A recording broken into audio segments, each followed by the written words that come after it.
2024 সালের জুলাইয়ে সরকারি চাকরির কোটা ব্যবস্থা সংস্কারের দাবিতে দেশের বিভিন্ন বিশ্ববিদ্যালয় ও শিক্ষা প্রতিষ্ঠানে শিক্ষার্থীদের আন্দোলন শুরু হয়। প্রথম দিকে আন্দোলন ছিল শান্তিপূর্ণ। শিক্ষার্থীরা সড়ক অবরোধ, মানববন্ধন এবং বিক্ষোভ কর্মসূচির মাধ্যমে তাদের দাবি তুলে ধরেন। কিন্তু পরিস্থিতি ধীরে ধীরে উত্তপ্ত হয়ে ওঠে। সংঘর্ষ, সহিংসতা এবং আইন শৃঙ্খলা রক্ষাকারী বাহিনীর সঙ্গে মুখোমুখি অবস্থানের ঘটনা দেশজুড়ে আলোচনার জন্ম দেয়।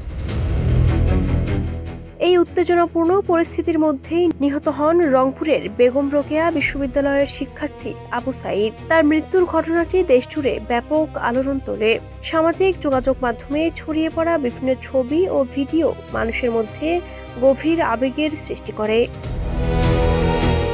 একই সময়ে চট্টগ্রামে নিহত হন ওয়াসিম। তার মৃত্যু আন্দোলনকে আরও তীব্র করে তোলে। দেশের বিভিন্ন স্থানে শিক্ষার্থী, সাধারণ মানুষ এবং বিভিন্ন শ্রেণী পেশার নাগরিক শোক প্রকাশ করেন এবং নিহতদের প্রতি শ্রদ্ধা জানান।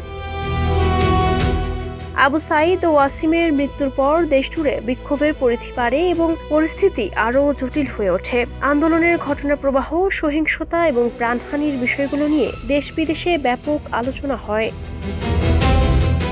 জুলাই শহীদ দিবসে নানা সংগঠন, শিক্ষার্থী এবং সাধারণ মানুষ বিভিন্ন কর্মসূচির মাধ্যমে তাদের স্মরণ করছেন। শহীদদের প্রতি শ্রদ্ধা জানাতে দোয়া, আলোচনা সভা, স্মরণ সভা, পুষ্পস্তবক, অপর্ণ এবং অন্যান্য কর্মসূচির আয়োজন করা হচ্ছে। অনেকেই সামাজিক যোগাযোগ মাধ্যমে তাদের স্মরণে বার্তা প্রকাশ করছেন।